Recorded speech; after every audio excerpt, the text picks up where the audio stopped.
Okay, so this is The Life and Chess of Garry Kasparov, Part 2. Part 1 was back in January, so if you missed it, hopefully you had a chance to see it on YouTube. As with all the lectures that Warren and I have done in this series, we put them there afterwards, and for the club members or the Houston community members or just people around the world, and have gotten some good feedback about that, so something I feel good about. In the last lecture, Warren and I took the Kasparov lecture and story from his childhood all the way through 1993, and I said that this lecture was going to focus on his split from FIDE, his the divided championships, his various title defenses, tournament successes, and then go through his retirement and kind of what he's been up to all the way to the present day. And so that's an overview we're going to get. As always, Warren and I are presenting. I delegate to him the chess part of it, and then I take care of the biographical/historical part. And I didn't talk at all last time about Kasparov's education or his personal life in terms of his relationship. So let me catch you up a little bit. In the mid-'80s, Kasparov graduates from a language school in Baku in Azerbaijan. He gets a degree in linguistics, and he also gets certified to teach. Kasparov, you may or may not know, is a certified English teacher. And so, or at least he could teach in Russia. He had a relationship with Marina Nilova, who was a famous actress. Now, they never married, but they did live together in Moscow, and they had a daughter together named Nika. Now, this relationship was very well known in Russian media. It's not talked about very much since then. I got inside information on it because of my acquaintance who's from Baku and told me all about how when she was growing up in Baku, and she's 4 years younger than Kasparov, Kasparov was all the rage. All the girls wanted to date him. He was Azerbaijan's most eligible bachelor. So there is hope for us chess players that somewhere in the world, women flock to chess masters. And so he had quite a lot of success both in Azerbaijan and in Russia, and he had a very publicized relationship with Marina. They had a daughter in 1987, and soon after the birth of Nika, they split up. They were never married in the first place, so they went their separate ways. Now, he officially married for the first time in 1989 to Maria Arapova, and they stayed married for about 6 years.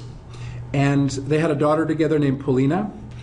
Now, Maria and Polina left the USSR around 1994, and they moved to the United States. And at that point, they became estranged, and they divorced shortly after. And that was a very contentious, it was a hard, tough divorce. Number one, because of the geographical separation of the child from both parents, but also because it actually caused issues and lawsuits and custody battles that lasted all the way through about the year 2000, all the way. He talks about it, when he was preparing for his match with Kramnik, that there was still some, fallout of this divorce that he was dealing with. So they divorced in 1995. And Kasparov did remarry, and remarried a second time, so 3 total wives and 4 total relationships and 4 total children. We'll get to that. But I wanted to give you some context on where he came from educationally, what was going on in his personal life, so that you'll understand that what happened in 1993, when he split from FIDE, was really a perfect storm of factors that made his life very, very difficult. So what was he dealing with? Well, first he was dealing with a candidate cycle. In FIDE was gearing up for a new World Chess Championship. After Kasparov had defeated Karpov in 1990, there was no more right to rematch. If Karpov wanted to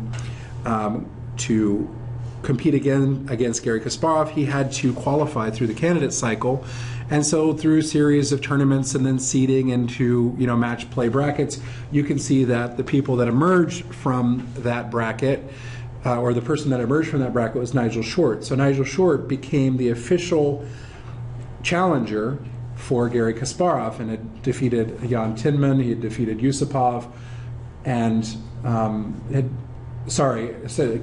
he had beat Karpov and Tinman, and Gelfand, you know, so he had certainly earned his way to that position. Now, you may recall that when I talked about the match between Garry Kasparov and Viktor Korchnoi, I told you that whenever there was a candidates match, the venue and the bid was decided upon by three parties, the two players and FIDE.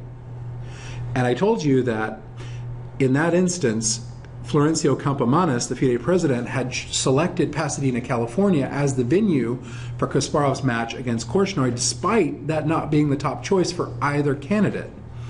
And I told you that unilateral action to pay close attention because it would come up again, and it comes up in 1993. What happens is Florencio Campomanes says the World Chess Championship is going to be played in Manchester, England. Doesn't consult Nigel Short, doesn't consult Garry Kasparov, just in a somewhat autocratic fashion says it's going to be Manchester, go play there, the match is going to start on such and such date. And both Garry Kasparov and Nigel Short were upset about this. Now Nigel Short, obviously the match in his home country, you know, that's certainly nice, but he objected to the way that it was handled, and so did other players like Vasily Ivanchuk. So Kasparov and Short said, you know what? Why don't we just arrange it ourselves? The Grandmasters Association had kind of folded, but but there was still some traces of it, and there was still some sort of leverage that they could try to use to solicit and accept their own bids, and they could just say, well, we're going to organize it here, and that's what's going to happen. Now, one of the reasons Kasparov was left floundering was because the USSR itself was breaking apart, and the Soviet Union was breaking apart into all of these various independent former Soviet republics, and that turmoil was reflected in the Soviet government, including in the Soviet Chess Federation. Now, the Soviet Chess Federation had been by far the most powerful chess federation in the world, and had been for quite a while a check against the power of FIDE, because if the Soviet Chess Federation said, no, we're going to do it this way, then chances are FIDE would at least have to take that position into consideration. But there was turmoil in the Soviet Chess Federation. They were left with a power vacuum, and they were left without leverage in the negotiating process. So you have Kasparov's estrangement and eventual divorce from his wife. You have his wife and daughter moving to the United States, with Kasparov being in Moscow. You have Florencio Campomanes, who's unilaterally deciding match conditions. You have the breakup of the Soviet Union, and you have the creation of the PCA, which Short and Kasparov were trying to get off the ground and get funders by themselves, essentially. And you can see that this was a very, very tough time for Kasparov. Now, he said in hindsight that breaking away from FIDE was the worst mistake he's ever made, because the break would last until about 2006, when the titles would be reunified and the chess world would be restored. But it did quite a bit of damage to chess, as you know, most of us have lived through and witnessed. And FIDE arguably is still not the respected body that it was prior to this, and perhaps, you know, in the days of maybe Kasparov and Karpov's matches. So certainly a credibility problem that stems from Campomanes, and it's perpetuated with Kirsan Yumazov, as we'll see later. So in this context, Short and Kasparov decide, you know what, we're going to get our own funding, we're going to play a World Championship match in London, and we're going to get different funders. In this case, it was, the primary sponsor was Intel, and they had their match, and FIDE said, well, you know what, that's fine. You're no longer qualified for the FIDE World Chess Championship match. We're going to take Jan Timman and Anatoly Karpov, who are both beaten by Short, and we're going to make them the challengers for the title. Now, you may wonder, well, wait a second, whatever happened to Yusupov? Because Nigel Short beat Karpov in the semifinals, and Timman beat Yusupov in the semifinals, but they picked Karpov and Timman to play in the championship, and then without ever even considering Artur Yusupov. And so, again, unilateral action, right? So the two matches occur, and Kasparov wins in convincing fashion against Nigel Short. You can see that he dropped one game, but he dropped it essentially after the match had been decided. It's worth pointing out that if they would have played first to 6 wins, as was kind of the format leading up to this, it would have ended in 15 games, which would have made it the shortest match to 6 wins in chess in the history of World Chess Championships. And you'll see that Karpov won convincingly over Timman as well. So in both cases, you have convincing wins, but you have separate titles. One is considered the classical champion, that would be Kasparov, and one is considered the FIDE champion in Karpov. And the question of who was the actual champion lingers and lingers and lingers, and that's going to be a persistent theme of the first part of tonight's presentation. Okay, now what else is Kasparov doing during this time? Well, he's obviously not playing in the candidate cycles. He is still participating in FIDE-rated tournaments. He still has a FIDE rating. And he's trying to popularize chess in other fashions. So one of his initiatives, again along with Nigel Short, is to try to make rapid chess and televised chess sexy. To try to make chess have mass appeal by including rapid matches, and we're talking, game 25 or shorter matches, televised on various channels in various countries around the world. It took off quite a bit in France, for example. It was broadcast on France's TF1, which is one of their national chess channels. Now, this goes back all the way to 1987 when they played in a nightclub in tuxedos, in a very dramatic fashion, and it continued. You'll find on YouTube or elsewhere, you'll find videos of Kasparov and Short playing rapid matches and blitz matches throughout about a 10-year span there from 87 to 97. So they tried to get rapid matches broadcast on television to try to popularize chess that way, and also perhaps branch out in ways that FIDE wasn't. It's an interesting time. Kasparov doesn't really mention this. In fact, I've never really seen it talked about. But there's a little bit of experimentation which occurs both in the PCA and in FIDE during this split time period that's kind of interesting. Kasparov tries to introduce rapid matches and popularize that.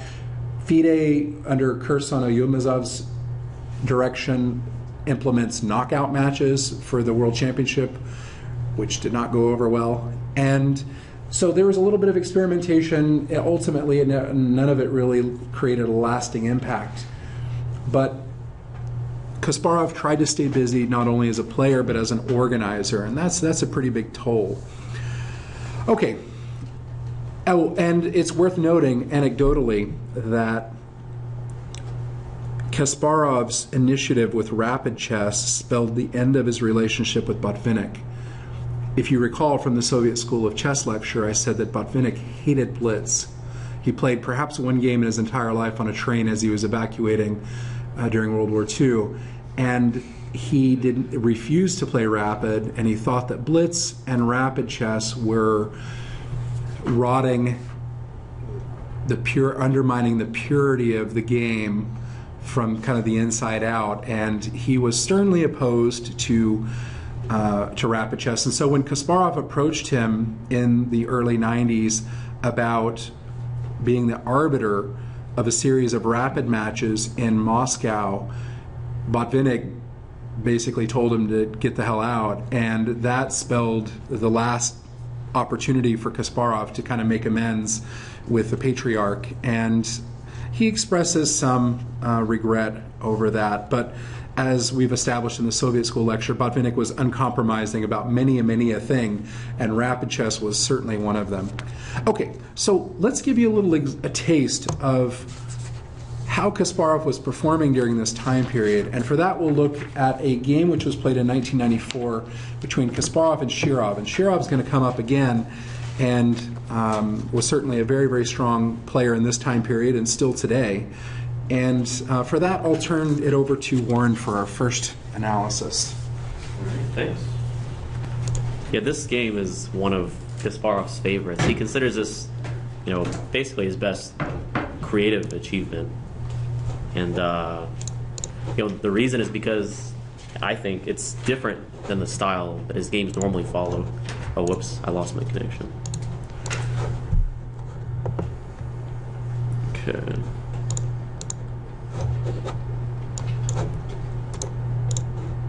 Alright. Yeah, this game was not his usual swashbuckling, checkmating kind of style, but it was much more of the boa constrictor type that Karpov was known for. So I think this is why this game kind of holds a special place for him. So anyway, let's get started. So the game starts out and it soon transposes into a Sveshnikov or, you know, Chelyabinsk variation, depending on where you're from, right? And this was a very topical opening in the 90s. Very sharp, and people were in that age, you know, computers were just starting to gain some traction, and although programs like ChessSpace didn't really exist yet, it was becoming more and more common to be able to do research on your opponents, you know, with computers. So this was kind of the start of that, having more access. And so people were analyzing openings more in depth than they ever were. So it's pretty double-edged. In exchange for the two bishops, white has this really awesome square in d5 for his knight, right? And so in the following play, black is going to try to somehow challenge this piece. So yeah, bishop b7 is all right. Nowadays, knight e7 is probably a more popular move, just trying to get rid of the knight immediately, even in exchange for double f pawns. Okay, but bishop e7 is playable. Now white's just undermining the queen side. It's always useful in these sort of positions to create a target on the queen side, because as of yet, if you're looking at black's pawns, they're very stable and solid. So a4 creates a weakness on a6.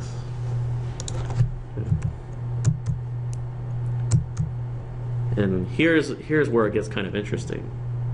So immediately, white's just challenging this light squared bishop.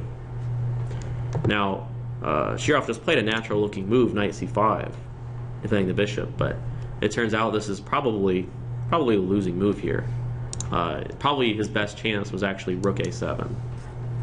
And the reason for this is to keep the knight able to contest this d5 square. So the idea for the future is that black can, say, move the bishop to like g5 and then play knight f6 and put some more pressure on the knight on d5. Okay. But as it was, knight c5 leaves the knight unfortunately far from being able to influence that d5 square. And I'll give you a minute to think about what you think Kasparov played here. If you've seen the game or heard about it, you probably can guess. If you want a hint, I can tell you that Petrosian would be very proud. Positional exchange sacrifice. Uh-huh. Yeah, just rook takes b7. Yep. And then knight takes b7. Now b4.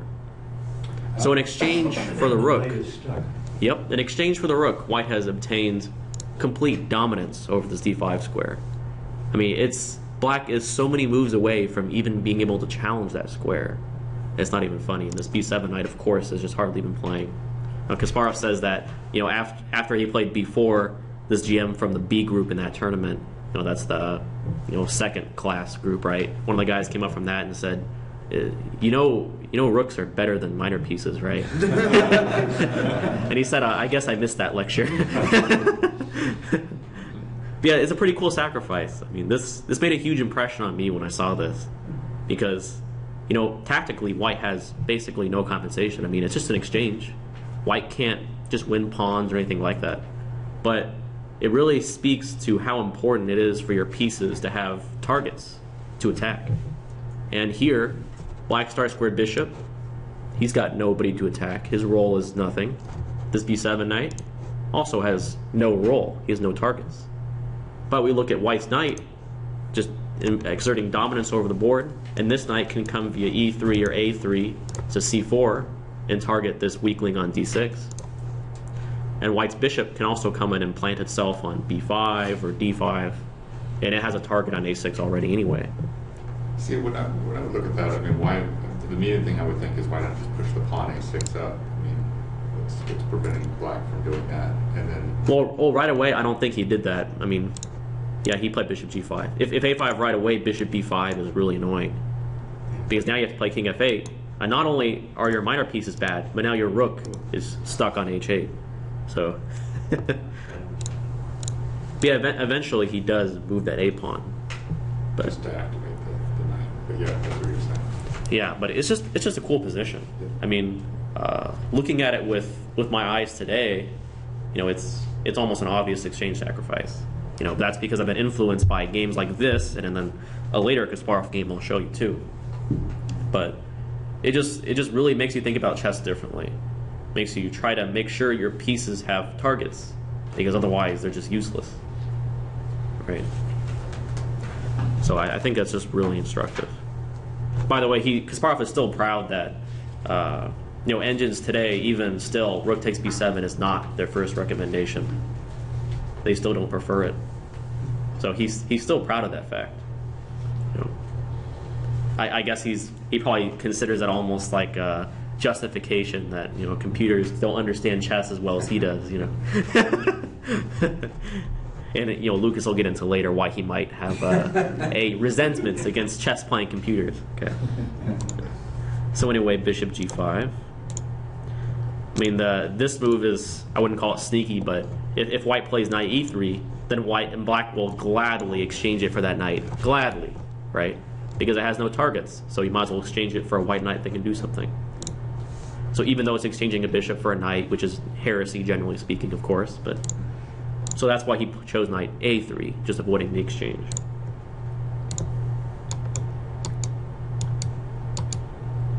So even though black's managed to get rid of that weakness on a6, the rook is still hardly useful, and white has now a path b pawn, and his knight is still pretty ineffective, right?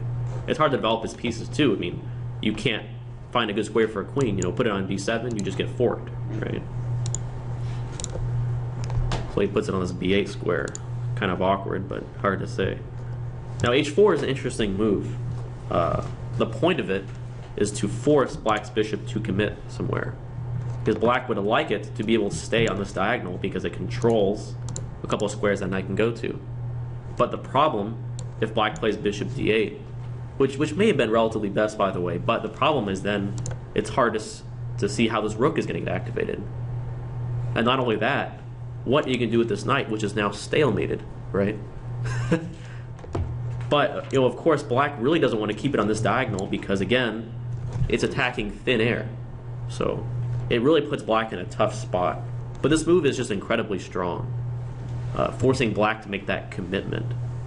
I mean, some people may just pass over thinking, oh, he's just, you know, getting left for his king or something, just a tempo. You know, it's really more important than that. h4 is pretty critical. So black chose to go back on h6, but you know, it's kind of sad too because, like we pointed out, it's not very useful. So now knight b6, by the way, knight d7, also in the air now. So rook a2. Hard to say what else to do with the rook, right?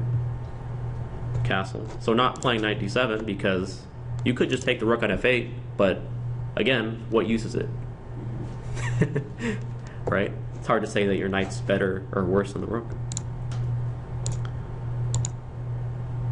So now black's trying to somehow get kind of an invasion going along the a file. It's really hard to make a suggestion for black here. Now white's going for some tactical funsies here, right? He's threatening knight e7 and then just winning the rook outright. So now he has a very real threat.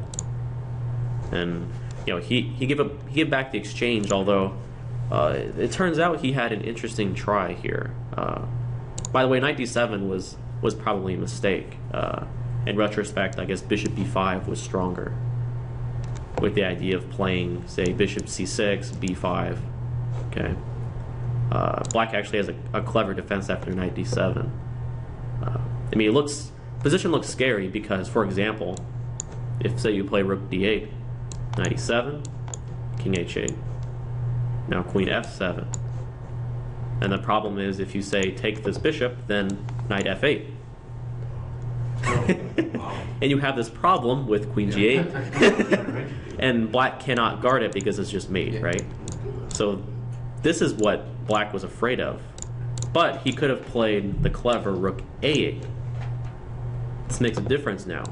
Knight e7, king h8, queen f7. Okay. Now on rook d3, knight f8, black can save himself. Queen e2. Exactly. Yeah. This is what Shirov missed. Defending by moving your queen all the way to the queen side, right? Logical. Yeah. So now g8's defended. So Shirov missed this idea. I mean, it's hard to blame him because, you know, I don't usually think of moving my queen to the queen side corner of the board to defend my king, but you know, sometimes chess is illogical like that. But anyway, we won't blame Kasparov for missing that either. You know, I wouldn't say it ruins his gem here. So he just takes the rook. Now, when you have a pass pawn, push it, right? So this move is pretty cute, okay? Now, if black were to take this bishop, then what happens? Queen c8, maybe? Does that win here? I think queen d7 is most precise, because you're threatening queen e7 and queen d8 mate. Yeah, queen c8. I don't know if that's as clear because he has this move king e8. Yeah, I think queen d7 is important to guard that ea square. Yeah, because after queen d7, you can't even guard the knight because then queen c8 comes. So this is kind of a cute tactic he plays. So black guards the d7 square with the king himself. Now bishop c4. This is another fun move. The tactic he's exploiting is if rook takes c4, then queen g8 followed by knight b6. Yeah. And the rook falls. So a cute tactic. Oh, I guess he went for this. Yeah. So now the knight is immune because of rook a7.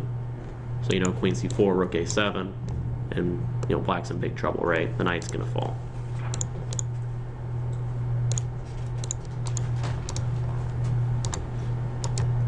And another cute move to finish the game, right? Knight f5 being the threat. So at this point he just gave up. By the way, it's amusing to point out, and Kasparov says this too, how white sacrificed the exchange, but black was so desperate that he gave up 2 exchanges himself, and at the end of the game, white is the one with the extra rook. But black still couldn't neutralize the pressure. So this is just a really cool game. It just really goes to show you how important the relative value of pieces is. You know, rooks aren't always worth 5, and minor pieces not always 3, right? So this definitely influenced my placing this game. I mean, exchange sacrifices, you look at them a lot differently after you see this kind of thing. Any questions about this game? Makes perfect sense? When was that played? This was 94. All right. All right, so in 1995,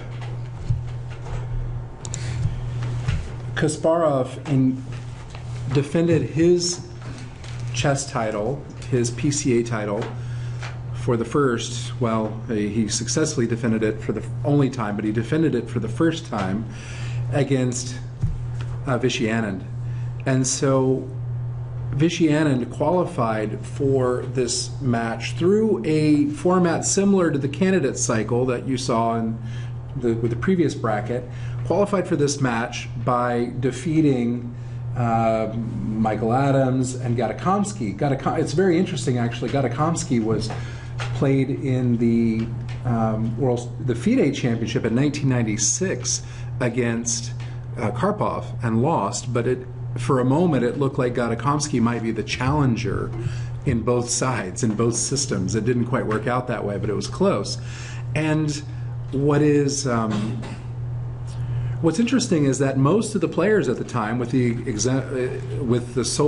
two exceptions of Nigel Short and Garry Kasparov, were playing in both systems. Now, Short and Kasparov did not play in the FIDE candidate cycle, but all the other players basically were, because they found more tournaments, there were more sponsorship, more prize pools, more chances to distinguish yourself.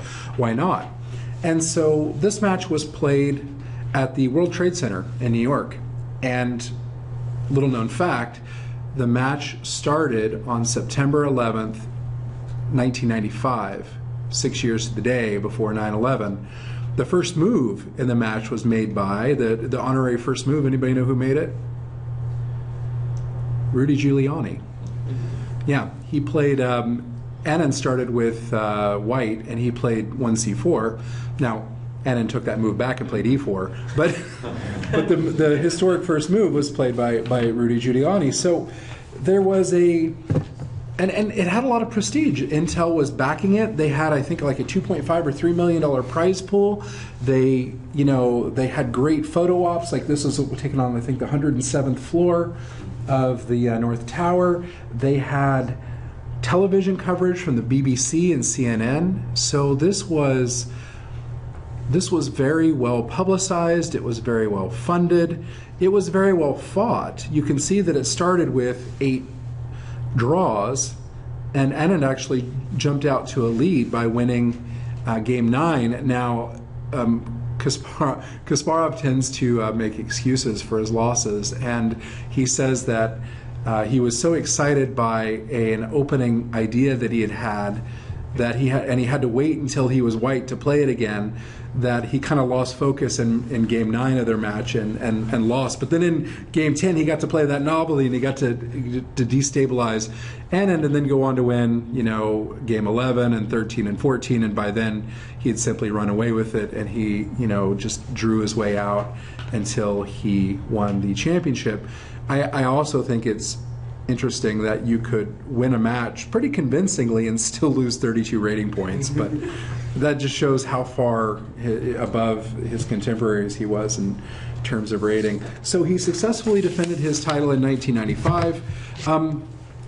The personal issues had not abated. In 1995, as I alluded to, he divorced his first official wife, and he got married to Julia Kasparova. They were they had met and dated and married in 1995, a year or two after his estrangement from his first wife, and less than a year after his divorce from his first wife. And so with Marina, his girlfriend but not his wife, they had a daughter named Nika. With his wife Maria, his first wife, he had a daughter named Polina, and with his third partner, second wife, Julia, he had a son named Vadim, or Vadim, I don't actually know how it's pronounced. And so they married in 1995. They stayed married until like 2004 themselves, or 2005. So they stayed married about 9 years, and then they divorced, and I'll get to that in a moment. So this is, again, a time of personal change for him. And by the way, as always, his mom, Clara, is in the background there. She's, I suppose, the one constant in Kasparov's life, from childhood through his various relationships, through his falling out with certain trainers. He had that falling out with Alexander Nikitin. He had a falling out with Mikhail Botvinnik. He had various relationships, chess relationships or personal relationships that failed for whatever reason. And the one constant was his wife. Also, actually a constant, and I have him here for a reason, is Frederick Friedel from Chess Base. Now, we talked about him in the first part. You may remember a younger Friedel with fewer gray hairs about 20 years before this photo was taken, showing Kasparov Chess Base version 1.0. And they stayed friends, and to my knowledge, they still have a trusting relationship today. So 1995, Kasparov is still playing in many tournaments. He is trying to arrange for a second round of a second candidate cycle, essentially, to have a challenger to play in 1997 or 1998.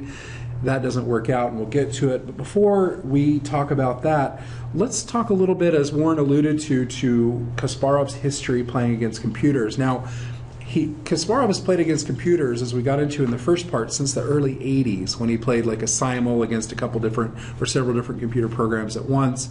And then he played several matches against various early computing programs in the late 80s, and none of them had really given him much of a challenge.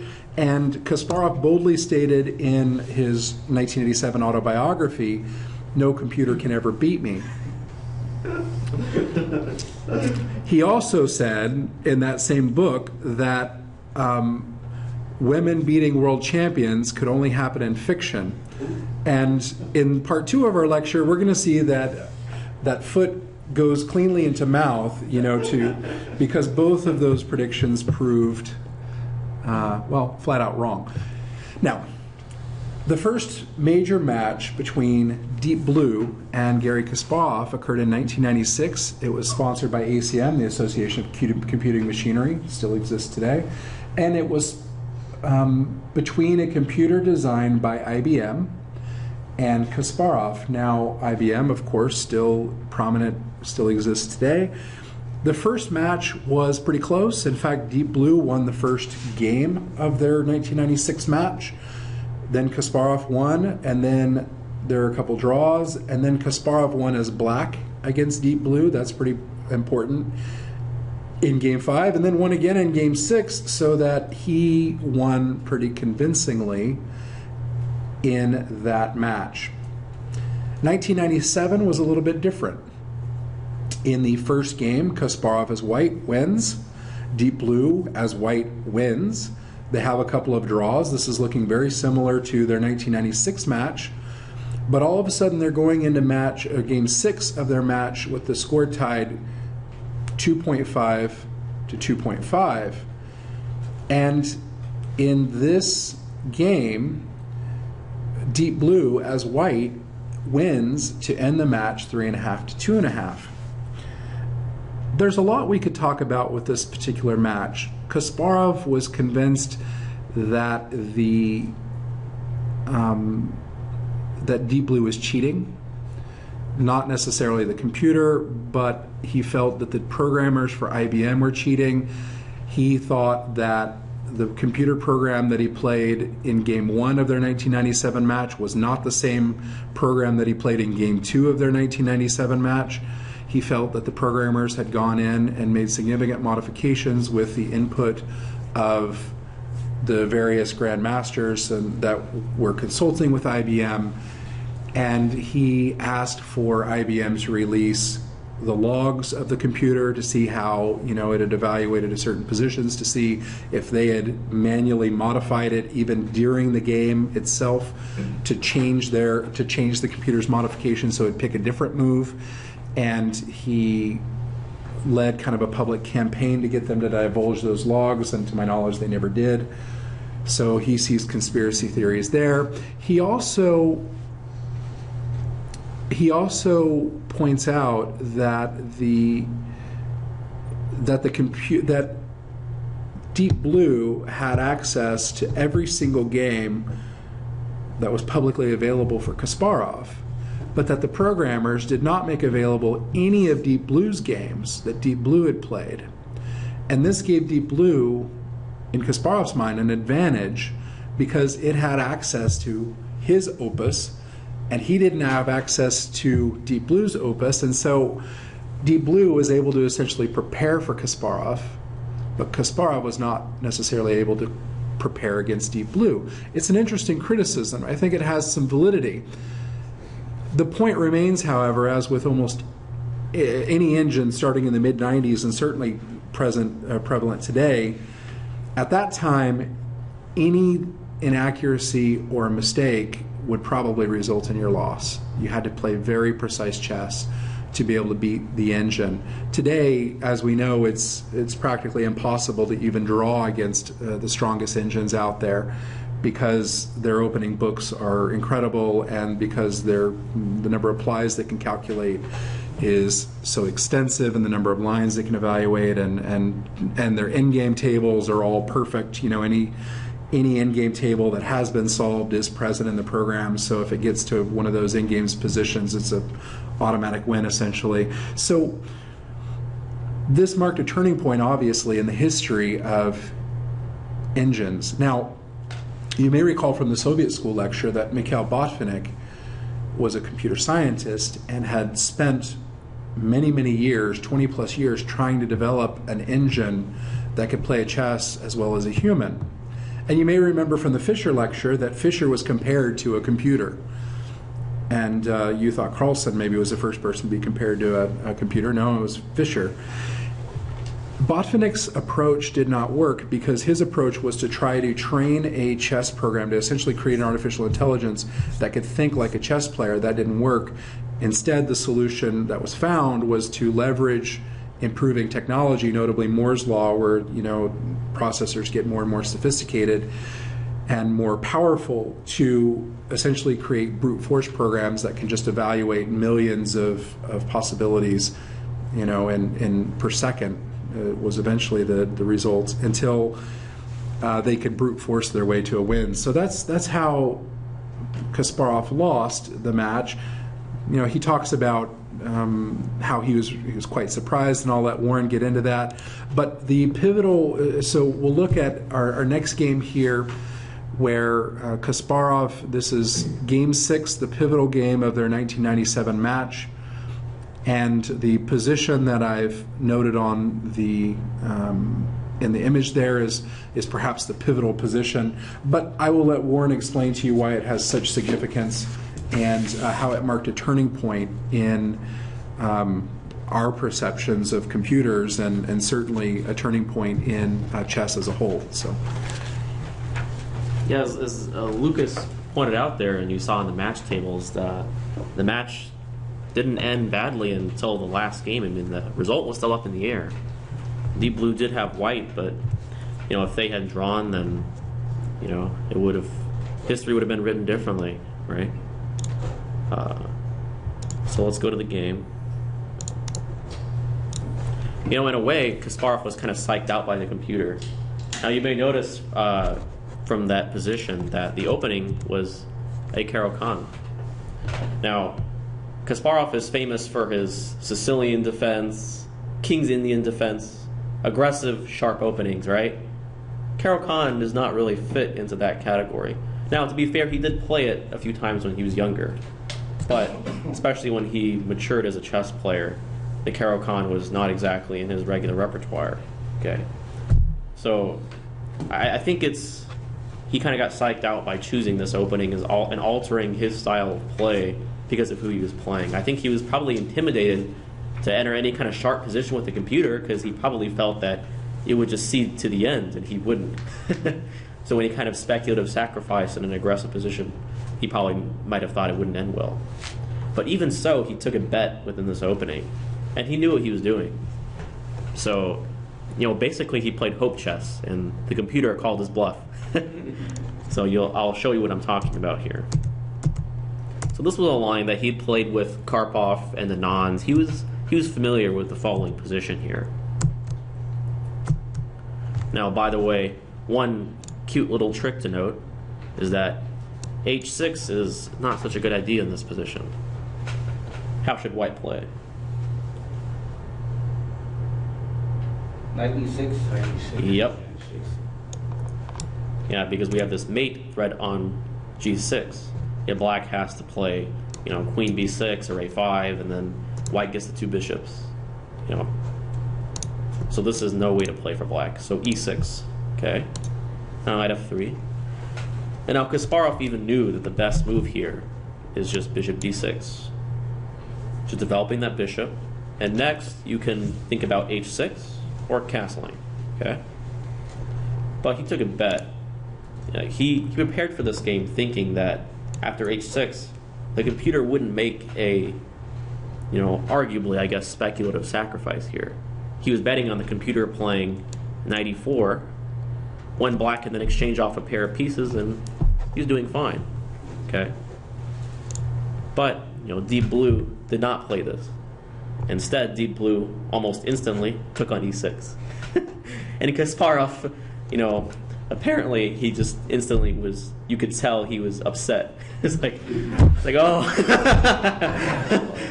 I bet wrong. Yeah, he knew this was bad. He was just hoping the computer wouldn't play it. So I guess his face kind of went white when it just took on E6.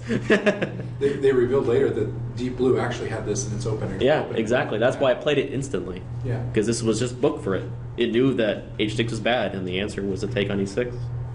Okay. Now, by the way, the first point is that if you play F takes, then Bishop G6 results in a very sad position for Black, right? After King E7, White just has amazing compensation. I mean, not only is it hard to develop, but your king is just permanently weak. Okay.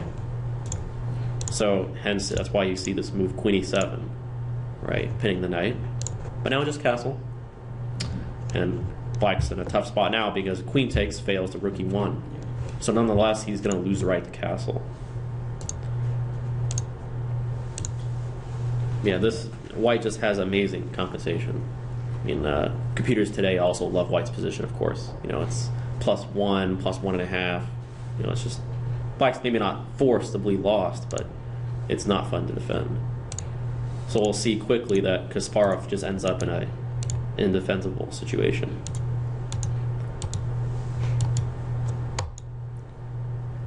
Now attacking this E6 pawn, it's just nasty. Sacks the queen, and now C4. And already, he has to resign. It's a bad situation. If you take, then it's all lost, right? King B7 loses to Queen A6 mate. Or Knight B4, just D5.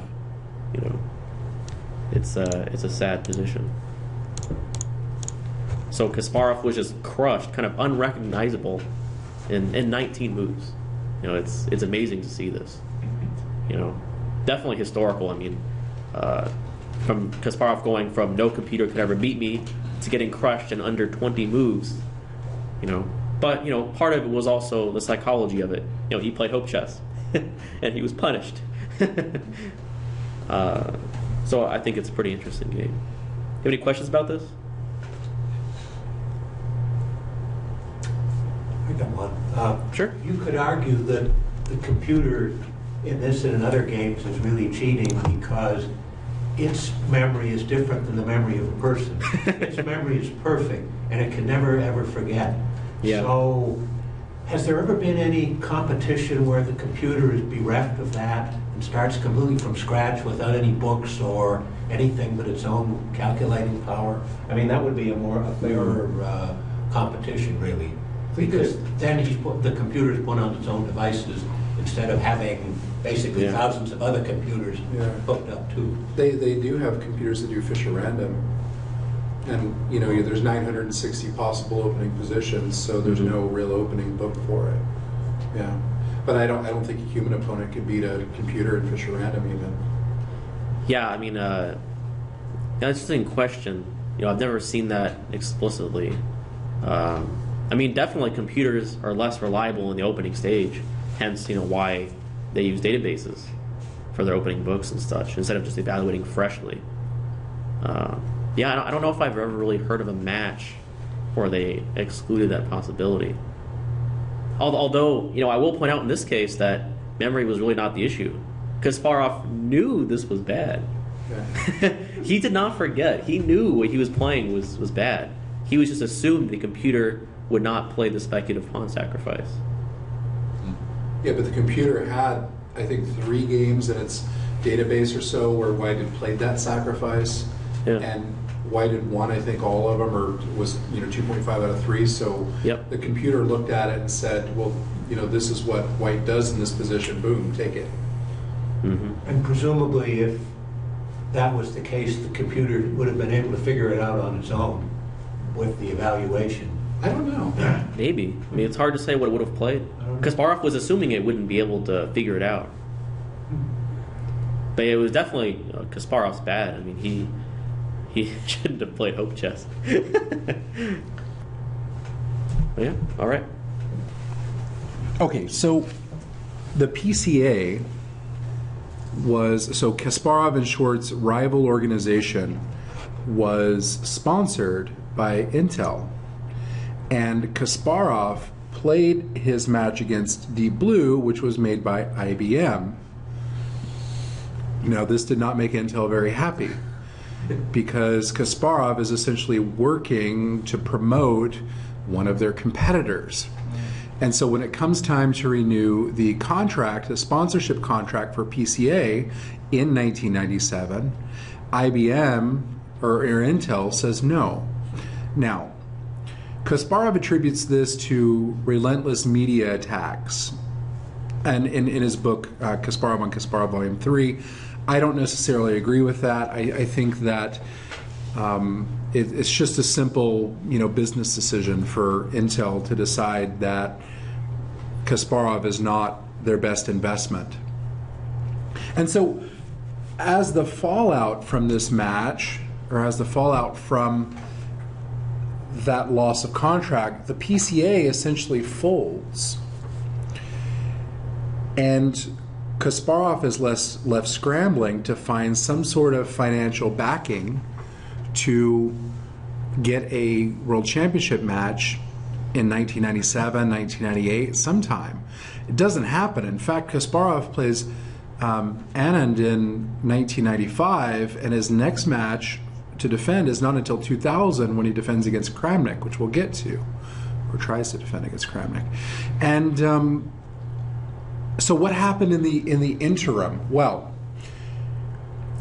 Kasparov approached Luis Rentero, who is the organizer of the Linares tournament. The Linares tournament is one of the most successful in chess and has produced many. There have been many a memorable tournament that's been held there.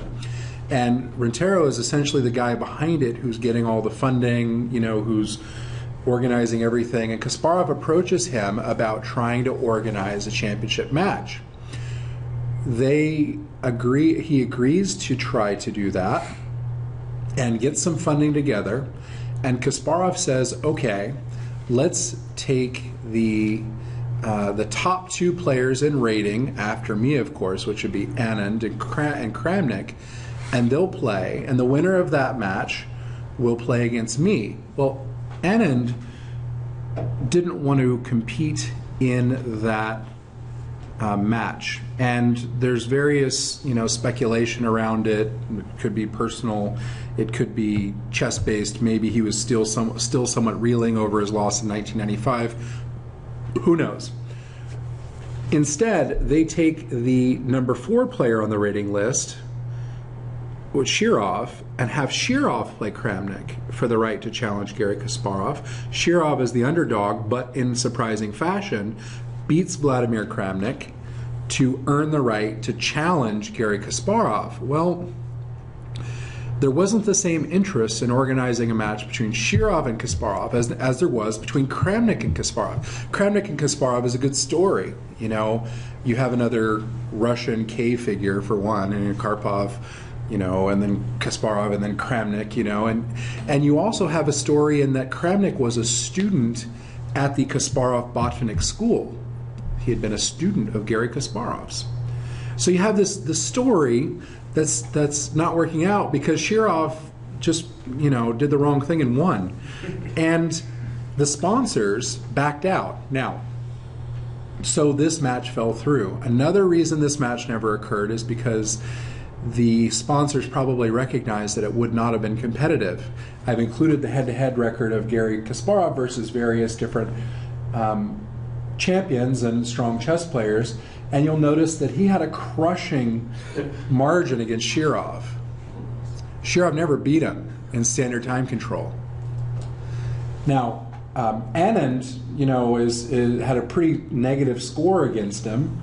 And Gelfand got crushed. Korchnoi got crushed. Kramnik, though, they were really, really close. In fact, Kramnik had a positive score against Kasparov. Now, so that would have been a compelling match. There would have been quite the suspense about, those two battling it out. But Shirov, people are like, oh, yeah, I don't know if I want to pay all that money to see him lose in 9 games.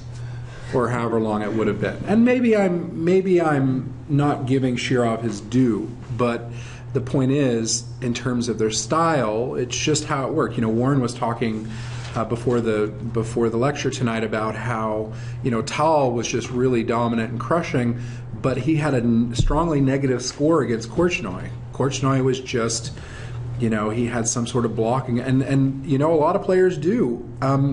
Look at Nakamura against Carlsen. I think Nakamura is like +0, -9 equals, I don't know, 16 or 15 or whatever. But it's really one-sided. And so just as we can imagine that we would have a hard time getting funding for a match between, say, Carlsen and Nakamura, they had a hard time getting funding for a match between Shirov and Kasparov, and so it didn't happen. Okay. Instead, Kasparov tried to do some other things to generate interest in chess. As he did with rapid chess, he also tried to branch out in other ways, and he tried to use the internet to do that.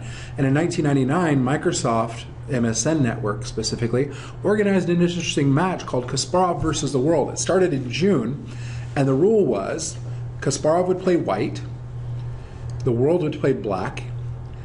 Each side had 1 day to make their move. And black, there would be 4 strong chess players who would choose potential moves for the World, and the World would vote on what to play. And so they had, and it says Etienne Bacrot, Florent Feliken. You had Irina Krush, 14-year-old Irina Krush, who had just won the U.S. Women's Championship, and Elizabeth Potts, another young, promising player from Germany. And those 4 players would propose moves, and the World would vote. And I should also mention Grandmaster Daniel King, who was kind of the MC of the match. He also sometimes suggested moves, and the public would then vote, and then whichever move got the most votes was played, and Kasparov would have a day to play his reply. Now, the match lasted several months. It lasted 4 or 5 months, almost 6 months, because it lasted 62 moves, and so 62 moves, 62 days times 2. It lasted quite a while. In other words, longer than anyone suspected, and Kasparov won, but it was not at all an easy win. It was very hotly contested, and surprisingly, the World put up a good fight. Now, how did they do that? Well, it's interesting. Both sides had access to computer analysis, and we can't underestimate the role that may have played. We also can't underestimate Kasparov's craftiness, for one, because because what Kasparov did was he would lurk in the forums where they were debating these moves and kind of see what they were planning, and so he was scouting them out, and later on when they organized matches like this, they would like password protect the forums and tell the opponent, now don't you visit those forums, and so he took advantage, and they were surprised to learn that Kasparov was reading the forums. And it's also interesting to note, this was kind of a breakout moment for Irina Krush. Now, you may know her as the current U.S. Women's Champion.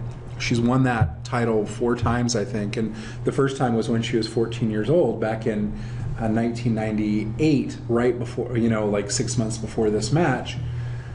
She was in high school at the time, and she was actually, of the 4 masters listed, she was the most influential. I think on move 8 or something, or no, on move 10, she had suggested a novelty, this Queen E6 move, which you can see. And from move 10 to about move 50, whatever move she suggested was the move that the World voted for. And I'm not saying it's because she suggested it. Maybe she just correctly anticipated what the correct move should be, but I think she had a very strong influence on what the World did. They kind of rallied behind her a little bit after this Queen E6 move. Now, that didn't continue all the way through the end of the match, but there were like 40 consecutive moves or something where whatever she listed, that was the move played. 14, 15-year-old Irina Krush, which is quite remarkable. Now, there was a book written about this one match. It's like 200 pages long. Kasparov Against the World. Garry Kasparov wrote it with Daniel King, who, as I mentioned, was the kind of a commentator for the match. And I don't believe it's ever been done before or since where there's a whole book devoted to just one match. But supposedly the match produced quite a few theoretical ideas that were novelties and just, unique positions and situations. It was actually quite sharp. Both sides, at one point, there were like 5 or 6 passed pawns, and there was a pawn, a race to queen, and then an exciting end game where the world actually had drawing chances, but missed them. And also, the world, surprisingly enough, always, if there was an option where the world could play passively or play for counterplay, every single time the world voted for counterplay. It's like, give us action, which is interesting and exciting. I didn't personally follow this. I don't know if any of you did, but it was a riveting 4 or 5 months of chess. So Kasparov at this point has succeeded in getting a new funding source. He got a website called braingames.net, which was the brainchild of Raymond Keene. Now, Raymond Keene has been linked to Garry Kasparov since actually the mid-'80s. You may recall the letter that Keene sent in 1985 after Campomanes unilaterally called that World Championship match, where Keene said, well, we'll organize another one in London later this year, and we'd be glad to host it. Well, that was 1985. Here we are in 2000, where Raymond Keene is, and again, organizing or getting funding together for Kasparov to play Kramnik. Now, this match occurred in London, and the match was quite surprising because not only did Garry Kasparov lose his chess crown for the first time in 15 years, but he did not win a single game of their match. Kramnik won in, now obviously it's just 2 wins and a bunch of draws, but in fairly convincing fashion. And Kasparov attributes this to opening preparation. Kramnik came in with a Berlin defense, and Kasparov, as Kasparov says, simply couldn't crack it. And it revealed, perhaps for the first time, inadequate opening preparation for Kasparov. He was caught off guard by Kramnik's play. Kramnik introduced a couple of novelties in the match, and Kasparov was shaken. This was quite a surprise for him. Now, don't feel too bad for him, because from June of 1999 to January of 2000, Kasparov had kind of reached the peak of his ELO rating, and you see he's 2849 here. His peak, which he reached in June 1999 and again in January of 2000, was 2851, which was a record that stood until Carlsen broke it just a couple of years ago. So Kasparov, and this also happened during a string of tournaments where Kasparov won, I believe, won outright or tied for the win in like 10 straight tournaments from like 1990 to 2000. So he was on a dominant streak, and Kramnik came along, and through probably superior preparation and a better mental state, unseated Kasparov for the championship. And from this point on, we have lots of different talk about, we again incite discussion about reunification between BrainGamesNow.net, who's sponsoring this classical championship, and FIDE. We have lots of different overtures to try to resolve this split championship, and it occurs for various reasons. One, because Kramnik would like to be champion of both sides. 2, because BrainGames.net, about 2 years after this match occurs, encounters some financial difficulties. You may remember the first internet bubble kind of bursting around this time. And so they're going bankrupt, and so that leaves the classical chess championship really without any kind of funding. And 3, because of some maneuvering by various people, including Yasser Seirawan. So Yasser Seirawan essentially brokers what was called the Prague Agreement between the remnants of the PCA or BrainGames.net and FIDE. And what it says is FIDE will have the rights to the championship title, and in return, they will organize a match, a reunification match, where you will have 4 people competing with the FIDE championship. Ponomaryov, I think his name is pronounced, and Kramnik and Garry Kasparov, and a 4th challenger to be determined. They'll play a series of semifinals and then a finals, and that will produce a world champion. However, so they're going to organize the first round between Kasparov and Ponomaryov essentially refused to sign the contract, asked for various concessions, and then refused to sign the contract, and FIDE had to cancel that match. At this time, Kasparov is also trying to organize a return match against Kramnik, and Kramnik is refusing to sign a contract. And Kasparov really feels dejected at this point for a couple of reasons. One is he's training for a world championship match, and he's getting invitations to tournaments and things, and he's turning them down because he's preparing for a match against Ponomaryov, which never materializes. And 2, because he really feels like Kramnik is disrespecting him by not giving him a rematch. And he regrets, incidentally, not including that sort of language in their contract for the 2000 World Chess Championship, because as you may remember from his matches against Karpov in 2 of their matches insisted on language ensuring a return match if he were to lose, and Kasparov did not do the same thing, and it came back to bite him. And so you have one of the strongest players in the world with nobody to play. Yes, he can go and participate in tournaments, but it's looking less and less likely that he's going to regain his crown, much less be able to challenge for the crown, much less actually obtain it. And the number of chess goals that he has is dwindling. The last chess goal that he had was for an outright win in the USSR Championship, which he achieved in 2004. And in 2005, he participated in the tournament in Linares, Spain. And much to the surprise of the crowd, after the tournament concluded with his win, he announced his retirement.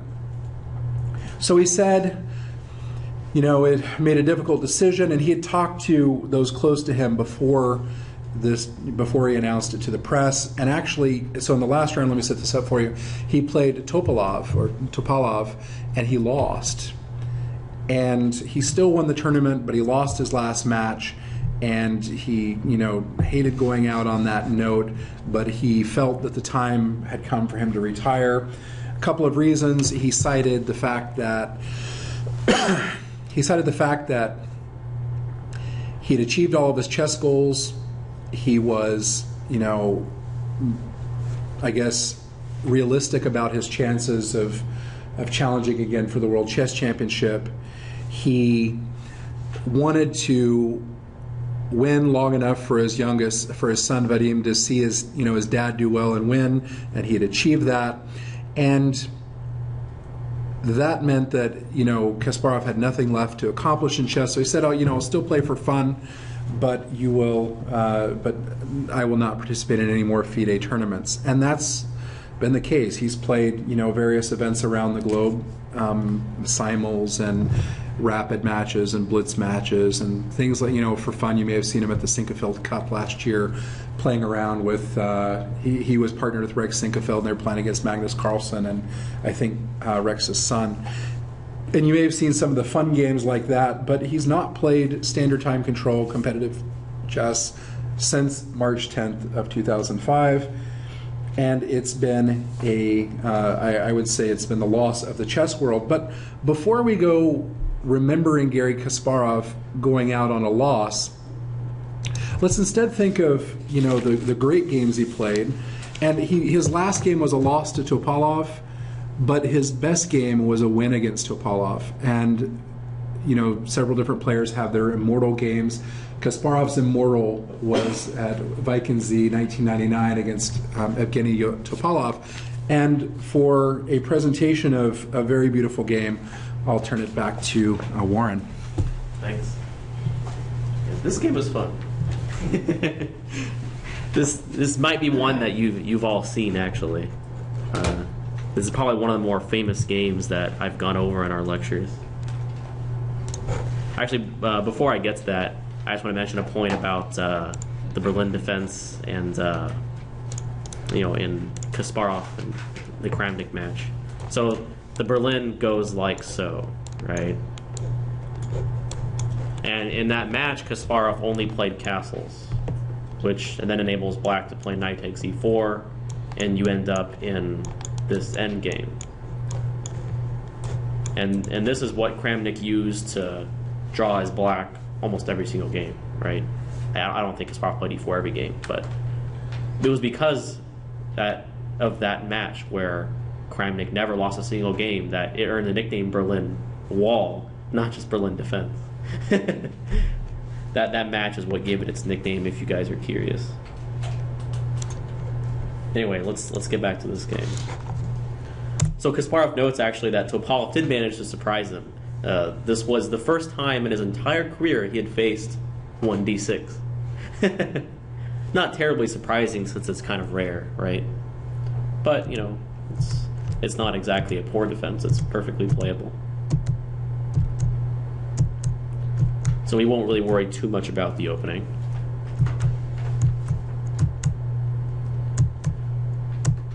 Kind of standard operation. You're used to this from the dragon, right? White trying to exchange that dark squared bishop. Now, of course, Topalov is not interested in trying to castle kingside. No. White is already well prepared for this event. So instead, he's going to castle long. But Kasparov is also slowly gathering a cloud of pieces in that area of the board. This is not a concept that he's new to. Unfortunately, though, I didn't really mention it, but Kasparov didn't really play too energetically in the opening. So realistically, despite what ended up happening, Topalov had his chances. This is not necessarily a crushing opening for White. So slowly, White is gathering some more pieces on the queen side. Of course, Black doesn't want to lose that bishop. Now, bishop h3 is interesting. It just takes away one more square from the Black king, and it takes away e6, which will be relevant later.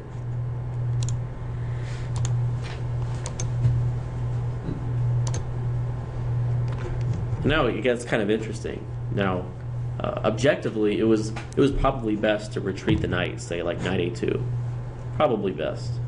But he was more optimistic. He wanted to open up the position a little bit. The idea of this move was the following. So takes. So Black has no time to take d5 because we have this discovery on the queen. Okay. So queen d6. And now comes the first thunderbolt. I'm sure he must have played this with great pleasure too. It's not very often on the top level that you get to play such moves.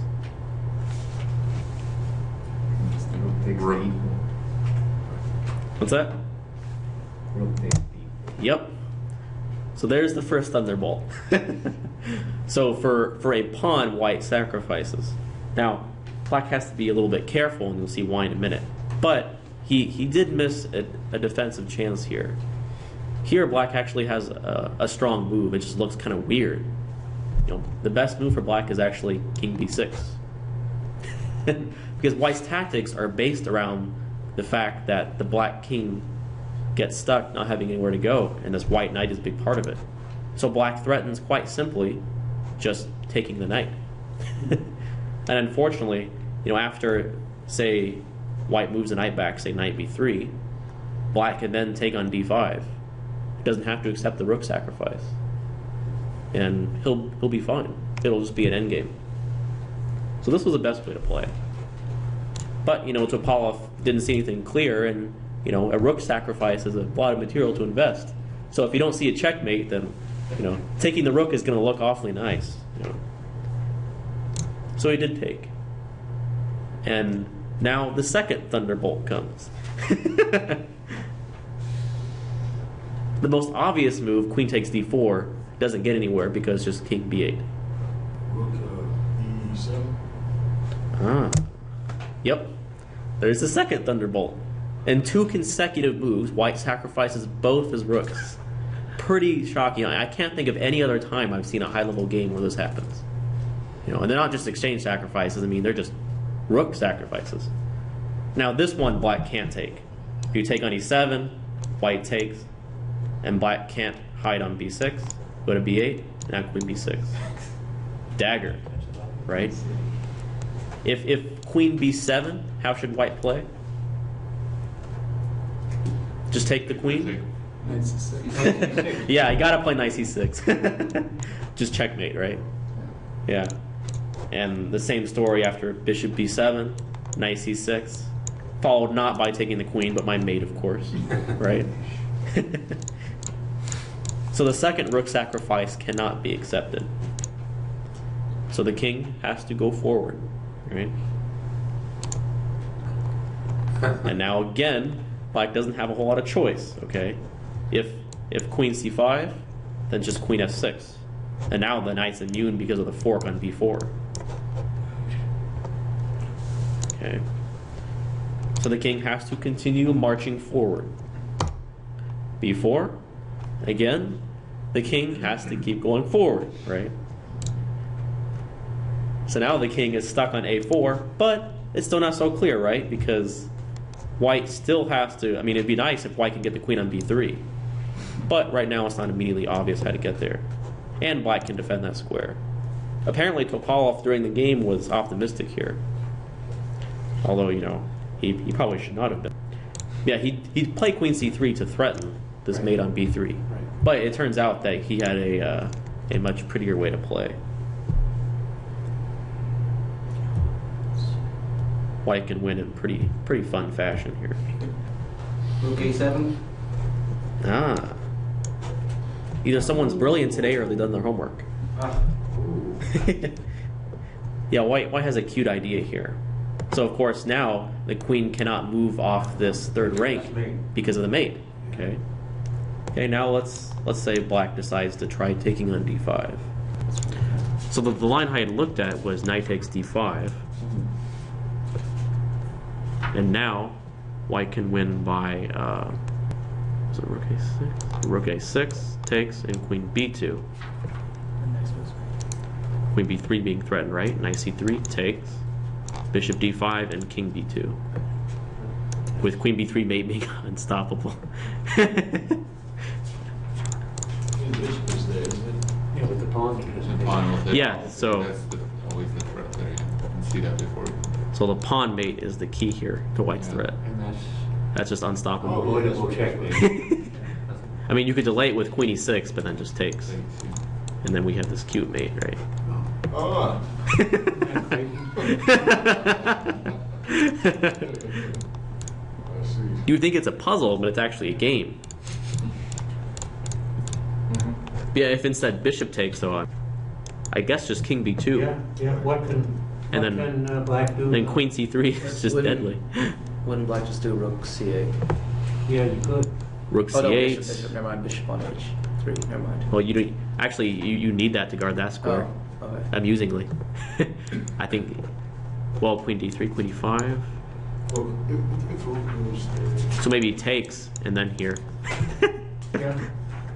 Yeah. Now this is indefensible. Wow. Yeah, the bishop is important because if we exchange instead, going back here, say you take, Yeah. and then try for the same tactic, black can do this. Gotcha. That protects it. So that bishop, amusingly, is really important. Okay. But yeah, okay. See, I got confused there. So that was the correct move, because after queen c3, black could have defended more precisely. Queen takes ends up being kind of unfortunate. But what he could have done is bishop takes instead. We'll see why queen takes is bad in a minute here. Now we have a similar situation in the game, right? You know, rook a6 is deadly. Yeah, the black cannot take because of the immediate mate, right? Now queen a6 mate is threatened. So the king goes forward. Yeah, here was where he was a little bit too optimistic. He should have tried to bail out for an endgame here. I believe the correct move was it rook a8? Rook d1. Yeah, that's right. Rook d1, then king b2, rook a8, right? And if queen b6, now you can bail out in the endgame. I guess Topalov thought that his position was still tough here. You know, white still has this possible idea. But he could have just played a5 here. Yeah. Yeah, I guess Topalov just underestimated his chances here. It's probably about equal. I guess he was afraid that he would just be down material here. And he also didn't see Kasparov's pair of brilliant moves later on here, which I don't blame him for. Okay. So instead he took the pawn, and now Kasparov is relentless. He's not going to let this go. c3. Okay. Obviously queen can't take because of rook b5, queen b5, both win. Okay. King c3. Now queen a1. King has to go further down, right? d3, you get this skewer. Now the king has to continue his march. You can't go to e3 because of rook e7. So it goes to d1, right? Apparently Topalov thought he was out of the woods here. You know, he doesn't really see anything obvious for white. But now thunder strikes again. Bishop f1. Bishop returns. Yeah, this is just really cute. If you take, how does white win? Queen to C2. Queen to c2. Yeah, queen c1, then tragedy. Queen c2. Yeah. Queen c2, king e1, and then rook e7, right? And now black's in trouble. So bishop f1, thunder strikes. Apparently when Kasparov played this, Topalov, you know, he can obviously tell he was in trouble. So rook d2, nice looking counterattack. But now the final nail in the coffin. This move is just sick. Rook b7. Yeah. Threatens mate, right? Yes. And if you take, then you lose your queen and you have your rook under threat. So it's just so sick. And just to think, if white didn't have rook d7, he's lost, right? And amazing that he had to at least seen this kind of idea back when he sacked his rook for the pawn, right? That black's king would be harangued on the other side of the board, you know. So now black's in trouble too because, you know, white's also threatening queen e2 mate in addition to this rook, right? Yeah, now he just up a queen for the rook, right? Yeah, now he just resigned. So yeah, that game is pretty cool. It's not very often you get to sacrifice two rooks in succession against one of the best players in the world and have it actually be, you know, somewhat sound. Now black could have defended better, but black had nothing that you could consider winning chances. And the king down all the way to where the white's king started. Yeah, it was unclear who was attacking who. Right? Yeah, so any questions about that game? Yeah, it's just fun to look at. I've actually seen variations of that position with the king on a4 and trying to mate on b3 there in various puzzles and stuff in books. They've constructed different positions and stuff like that. One of the more amusing games. All right. So a king hunt to end all king hunts. And all right, so let's talk a little bit about let's talk about relationships some more. So Kasparov divorced Julia in 2005. He married a woman named Daria Tarasova in that same year, and they are still married to this day. In fact, when I contacted through Garry Kasparov's website, I contacted him and sent some questions and inquired if Kasparov was coming to Houston anytime soon. Because, you know, in my idealism, I thought how wonderful it would be if he came and gave part of this presentation tonight. But I actually got a response from Mrs. Tarasova about, you know, his typical arrangements for speaking engagements, and quickly realized that it was unfortunately out of our budget. So I can say that I've exchanged emails with the great Kasparov's wife and manager, but unfortunately not with the modern patriarch himself. And so they are still married. They have a daughter together. I believe her name is Aida. And so Kasparov has had 4 significant relationships. He's had 4 children, one with each of those people, 1 partner, 3 wives, and 3 daughters and 1 son. And they are of various ages. His oldest daughter, Nika, would be, let's see, she was born in, I think, 1987, so she would be, almost 30 years old. And Aida would be somewhere around 8 or 9 years old right now, so there's a fairly big gap there. And honestly, between all the things that Kasparov does, between, and we'll see some of the work he does in a moment, and, his family and children all over and all the political stuff he's in, I don't know how he manages it. I don't know how he has enough time in the day, but then again, he's worked himself hard for, 40 plus years, so I'm sure that it's just ingrained as part of his personality. I admire it, but I can't identify with it. So let's talk about some of the hard work that he's been doing. Warren has an appreciation for Kasparov's games, and he talks about how much of an impression they've made on him. And I would say that, for myself to a lesser extent, I can't appreciate the depth of his thinking as well as Warren can, obviously, because my chess ability isn't his. But what appeals to me most about Kasparov, both because I'm a teacher and a librarian, is all the books that he's written. I feel like he is not only modern chess's greatest historian, but perhaps also 20th century chess's greatest historian through his series, My Great Predecessors. It's a 6-volume series, or five or 6 volume series, Warren? 6 volumes. 6-volume series on previous world chess champions. He goes through, he talks in some depth about their biography, not very much. He talks mostly about their chess and what they've contributed to chess, and he goes through all the world champions through his era, and he has provided, very, very detailed modern analysis on their play, oftentimes, using techniques like, well, first of all, his own brilliant knowledge of chess, but also using engines and such to analyze the play of players. That's really brought to light many of the strengths and weaknesses with their play. And altogether, it's a key part of chess history. So that was, I think the first volume came out in 2001, and he's published 6 total volumes, 1 every year or 2, and until it finished in part 6. He's also he's given the same treatment that he gave to those former champions to himself, with the 3-volume series, Garry Kasparov on Garry Kasparov, which I've used extensively, and I know Warren has as well, in anticipation of this 2-part lecture.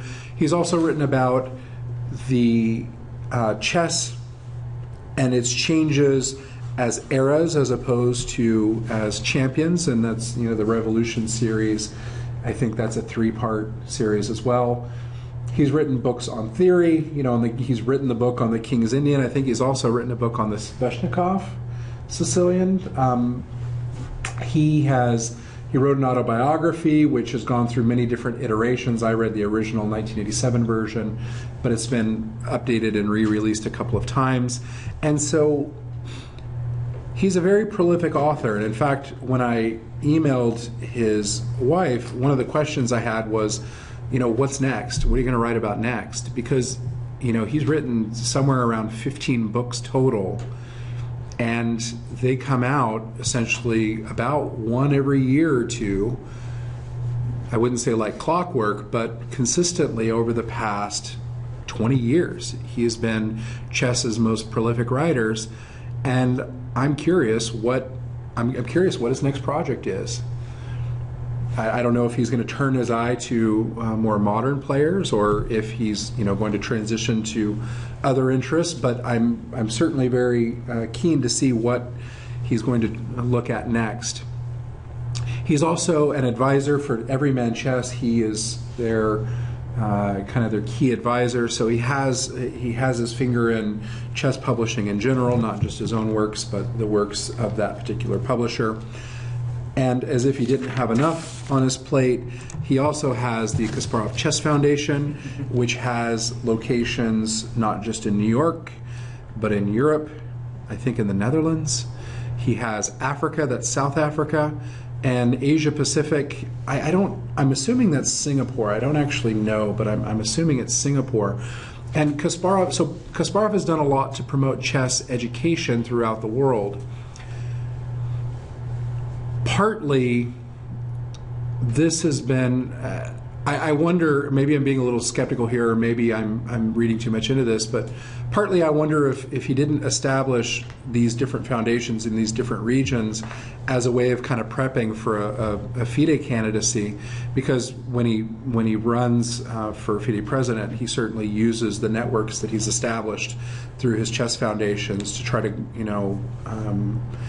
garner some votes. But certainly we can say that he has given a lot to the chess community, particularly the youth, by fostering chess education. And Warren can personally attest to that, because as you can see, in 2008, Warren attended a camp with Kasparov in New York, where he got to meet the man himself, and shake the hand of greatness, and learn directly from one of the world's greatest ever chess players. And so, because Warren... That was in 2008? Dude, Yeah. are you like 20 or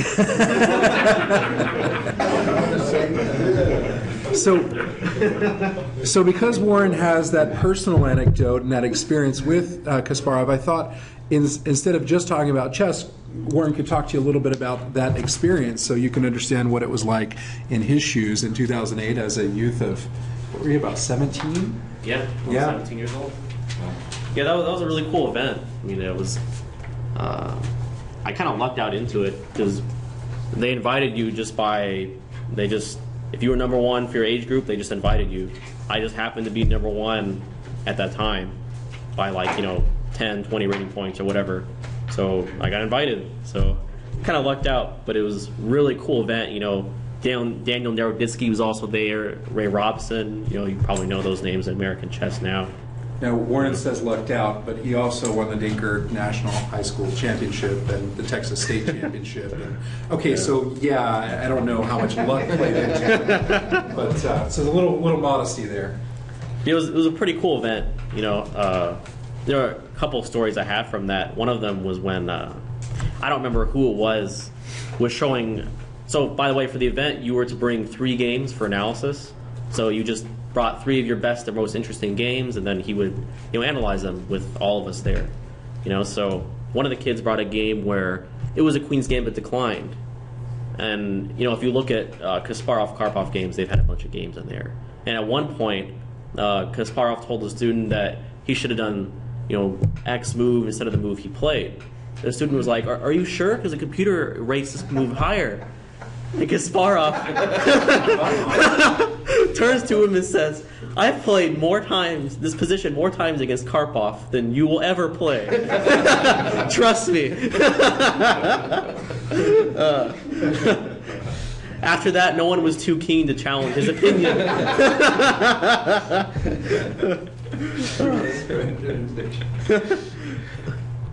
And then there was another point where there was this kid had an interesting game, and they reached a point where it looked kind of equal, and then the kid just agreed to a draw. And this upset Kasparov because there were still plenty of pieces on the board, even though objectively I guess it was equal. And he said, you have to have the attitude of General George Patton. He quoted him. He said the quote is like I think May God have mercy on my enemies because I will not. He says, so you quoted Patton, he said, you have to be bloodthirsty, and then he also threw out the Petrosian quote about an equal position not being a drawn position, right? So, he was trying to encourage us to be more, competitive, I guess. So that was interesting. It was a pretty cool event. So, all right, and this last game I picked here, it's definitely one of the more influential on my chess. It's a pretty cool game. His comments are also interesting. So we have a position that arose from the Najdorf variation of the Sicilian defense. His favorite. And here, White's last move, he leaves black open to a very nice tactical possibility. And for Kasparov, this is just inexcusable. He thinks it's just an incredibly natural move. What do you guys think Kasparov played here?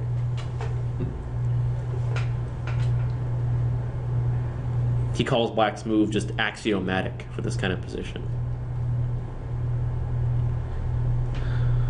The exchange sacrifice, rook takes Exactly. It's classical Sicilian move. Yeah. Rook takes c3.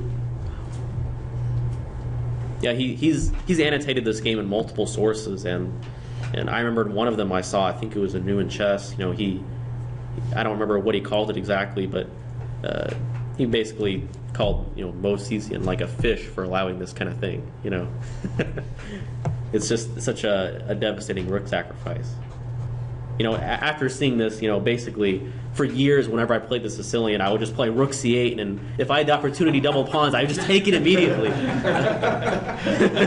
I can actually show you one of my games where I did that, if you would like. And so this definitely influenced me. Even to this day, I still don't really hesitate to sacrifice an exchange, even if it's a completely different position. But if you play the Sicilian after seeing this game, you're going to want to play rook c8, take c3 every single time. It's just so tempting. And here it's so good because you double White's pawns, and in return, you have this nice queenside attack. Even though this rook is still not in the game, you have these knights that are awfully close to the white king. The queen can get in too. Exactly. And this queen can be very dangerous as well. So it's fun to see how Kasparov just crushes Movsisian here. He just has almost zero counterplay. So first he just attacks c3. White has little choice. And then this calm move right here. I really like it. I like the way he commentates it, because when I'm looking at this position, I want to be like, oh, I want to attack right away. But this would only exchange pieces. And his comment, I remember in New in Chess, was just, oh, I need to castle and get my rook into the game. It was just so logical and matter of fact, and it makes sense once you see it. So there's definitely a big point to getting all your pieces into the game. He realizes that even though he's down the exchange, you don't have to rush. White has this permanent structural damage and weak king. So you don't have to rush things. Get all your pieces into the game first. Systematic advantage. Yep. So Movsisian tries for some kind of kingside attack, but it's pretty futile. So only now does he start the attack. Of course, he's not going to just take on c3. Trading pieces is not what you want to do. Now d5. It releases this bishop into the game now, right? And it's possibly opened this diagonal as well. Pinning the knight, not anymore. Queen h3, avoiding a discovery, right? But he takes anyway. And now opening the b file, right, where this king is. This is going to be important. As you can see, he's avoiding the exchange of this knight for this knight. It may be tempting to get your queen closer, but the value of this knight is so much greater than the one on e2 that you really don't want to exchange those. So rook c8, threatening to come in on c2. So king a1, take. And now the first thunderbolt. So taking the bishop, by the way, is a bad idea. No, because you can. It's kind of a little bit cute. Bishop to e5, Yeah, bishop. check. Bishop check. Okay, so king b1 results in mate. And so what if white plays knight d4? He can take, right? He can take the bishop check. Queen How does bishop C3 take Queen take C3 nine, check right? will work. Oh, and then he wins the rook. Yeah. Oh, no, he doesn't win the rook. Oh, the queen is there. Black has a cute finish. Let's see.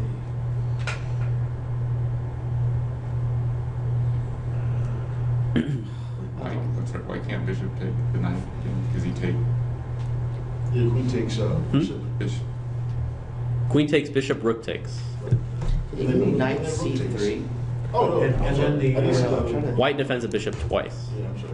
I know, but after bishop takes knight, Mhm. doesn't the rook take up? no, because the rook's been deflected. Yes. I think you see it. But Well, I'm sorry, I don't understand why the bishop just can't take the knight. rook takes, and But then then the queen takes the bishop, rook takes the queen, rook takes the yes, rook. exactly. You're right. Oh, Yeah, yeah, that's what I was. That's me. Okay. yeah, yeah. I just wanted to make sure. Yeah. So the problem here is that it's checkmate, right, on the back rank. Yeah, 'cause the The knight, knight doesn't- yeah, the knight's on the Yeah. B2 square. This knight guards the critical escape square. So yeah, this is very pretty, right? So the bishop, by removing that pawn, keeps it from blocking. So white just tries to get some kind of attack, but it's not going to be enough. So black removes a rook. And now the bishop gets rid of that pawn on the b file. Of course, we don't want to take. Yeah, great. So, girls in the pawn. Ooh. Oh, boy. And now, what's the cute finish here? How does black win? White's threatening this fork, right?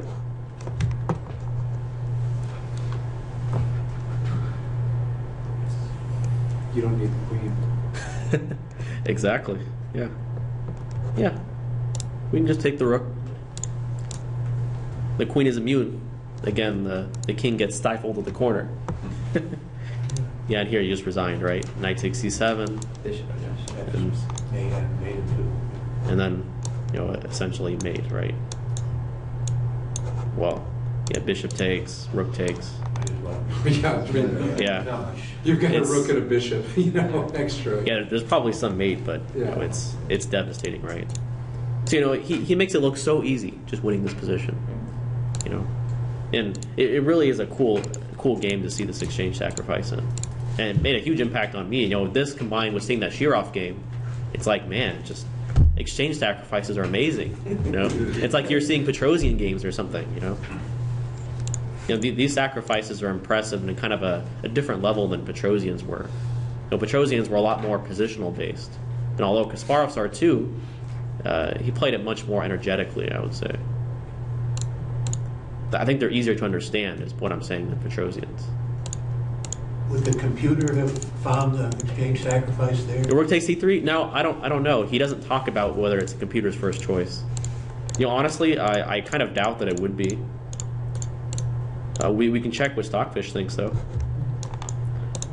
Although, Stockfish isn't the definitive computer, but yeah, Stockfish just says bishop e7. So the computer doesn't appreciate the exchange sacrifice either. Or knight c4. Yeah. Even though, rook takes c3, if you ask any grandmaster what the best move for black is here, I'm sure they're almost all going to say rook takes c3. It's just a fun exchange sacrifice. Any questions about this game? All right. Okay, so we'll finish up by talking about what Kasparov's been up to more recently. So, most notably, Kasparov is known now for his political stances. Now, I said that Kasparov retired in 2005 because he had reached all his professional chess goals and because he was, frustrated about not having a chance to play for the championship again, and because, he had fulfilled his goal of having his son see him win and, be old enough to remember it. However, there was another pivotal event which shaped his thinking, and it was the the crisis at at Beslan in North Ossetia. You may remember in 2004, Chechen rebels took control of a school that had upwards of 1,000 people inside, and for a couple of days there was a standoff with the Russian security forces. The Russian security forces ended up attacking the school to dislodge the rebels, and there were a lot of casualties, somewhere around 380 plus casualties, teachers, students, security forces, and it did a couple of things. First, it was a huge controversy because this action had been decided upon by President Putin, and it resulted in essentially a massacre. And two, this provided Putin with an excuse or an impetus to consolidate power. And Russia lost some of its democracy that it had fought so hard for in the 1993 fall of the Soviet Union, and in the rise of, say, Boris Yeltsin. More power was consolidated into the hands of Vladimir Putin, actually kind of like more power was consolidated into, say, the Department of Defense or the Department of Homeland Security after September 11th in the United States. And so the government becomes more repressive, it becomes less free, and Kasparov saw this as a very troubling sign and decided to engage politically to try to do something about that. So he formed an organization called the United Civil Front, and he led rallies in Moscow and St. Petersburg. Anywhere from 800 to 15,000 people would show up at these protests. There would be hundreds, if not thousands, of members of the security forces, and the demonstrations were repressed. Now, according to Russian law, you didn't have to have a permit or anything like that to protest, but the Russian authorities tried to impose certain restrictions on the right to demonstrate, and this again caused some changes in the Kremlin's power. And you may remember that Putin served 2 terms as president, and then he stepped down and put in essentially a puppet president while Putin was prime minister, and then his president served a term, and then Putin ran for president again because they were term limited to 2, and Putin has now been reelected to essentially a 4th term, and there's no sign that Putin will ever leave office in Russia, and we may have a return to the era of the autocrats of the Soviet Union, but that's speculative. However, it's certain that Kasparov is one of Putin's harshest critics, and that has caused lots of trouble for Kasparov. For one, he's been arrested on several occasions, been put on trial. For 2, he is essentially persona non grata in Russia right now, and he has not returned to Russia since, I believe, 2012.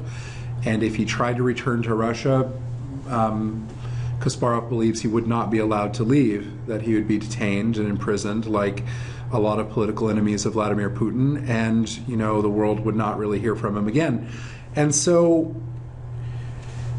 there's also a fear that, as an outspoken critic of President Putin, that Kasparov could be a target for assassination. This was certainly the contention of a former general of the KGB, someone that we have reason to trust, who has some inside knowledge on this sort of thing. There have been political opponents of Putin who have been poisoned. There was a case of polonium poisoning in London. There was a case of a journalist being shot in his apartment, and a couple months ago. There's certainly precedent for this sort of fear, and Kasparov has chosen to express his opposition to Putin from a distance. Now, he did try to run against President Putin in 2007, interesting story, but part of the process for becoming a candidate for the presidency was to use a public forum to gather 500 supporters to express support for your candidacy as a step of legitimizing you as a candidate. And by some sort of strange, miraculous coincidence, no venue big enough to accommodate that many people would rent it out to Garry Kasparov for that event. And so his candidacy was shut down at a very early point on a technicality. Now, Kasparov anticipated that. He knew, that there was no realistic way that he could pose he could not really rival President Putin. He didn't expect, even if he was in a general election, that he would have a shot at winning. But he did succeed in exposing, to some extent, the corruption of President Putin. Now, and we'll see that corruption pop up again a little later.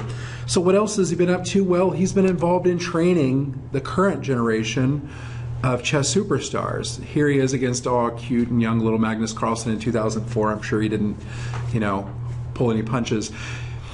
And in 2009, Carlsen and Kasparov started working together to analyze, and as you can see, Carlsen was quite praiseworthy not only of Kasparov's knowledge of openings, which should not be surprising, but also his understanding of psychology. He goes on to say that, Kasparov understood what kind of positions certain players like to create and like to play from, and thereby instruct Magnus on how to disrupt those plans and, and impose his will over the chessboard and take his opponents out of their comfort zone. And sure enough, over the course of that 8 to 12 months, however long they worked together, we do see Magnus Carlsen's rating go from essentially number 4 in the world, I believe, to number 1 in the world. And we can't attribute all of that success, of course, to Garry Kasparov, because Magnus Carlsen has a phenomenal memory, as we know, and a phenomenal work ethic. But we also shouldn't downplay the impact that their work together had.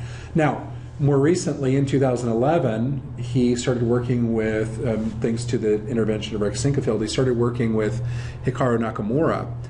Now, that relationship did not last nearly as long. It lasted, I think, 3 months tops. And Naka, as you know, is Magnus Carlsen's a pretty soft-spoken guy. Naka, not so much. And when they first started working together, Naka went to the Tata Steel Series, I believe, in December of 2011, and he won it. And it was kind of his most impressive tournament performance to date. They had some sort of falling out in the new year, and by the London Chess Classic in February, they were not even talking to each other or making eye contact, and Nakamura finished second. And he, as we know, he hasn't. He broke 2,800 in live ratings recently, but he's not been a contender for either the number 1 in the world in terms of ratings or the World Chess Championship. And Naka had some pretty critical things to say about Kasparov. He said, yes, his knowledge of the openings is certainly formidable, but there are other players, several other players that have a better knowledge of the middle game and the end game, and yeah. Sure. Wow. That's not your face. Yeah, he stopped short of calling him Sauron, but he was certainly critical. So Kasparov, to my knowledge, has not worked with any of other players. I'm sure Caruana or Geary or Wesley So or something might be, calling him and saying, hey, because his knowledge is certainly nothing to disparage. He is one of the most knowledgeable, greatest chess players of all time, and and by all measures, if Kasparov were to return to competitive chess today, obviously it would take him a little while to get back in the swing of things, but I don't think anybody doubts that he would be top 20 if he really put his mind to it, that he would be a contender again. But instead, he's turned his attention to other things. He recently, in 2014, ran for the presidency of FIDE, and this is against Kirsan Yilmazov. Now, they have a long history, these two. In fact, they're really close in age. I didn't realize this, but when Kirsan became president of FIDE in 1995, he was only 33 years old. But what happened is, and Kirsan, you may recall from our first lecture, bought Kasparov's, diamond-encrusted chessboard that allowed him to give money to support Armenian refugees in Moscow after Black January of 1990. So they have this history that goes back quite a ways. But suffice it to say that they've grown to hate each other.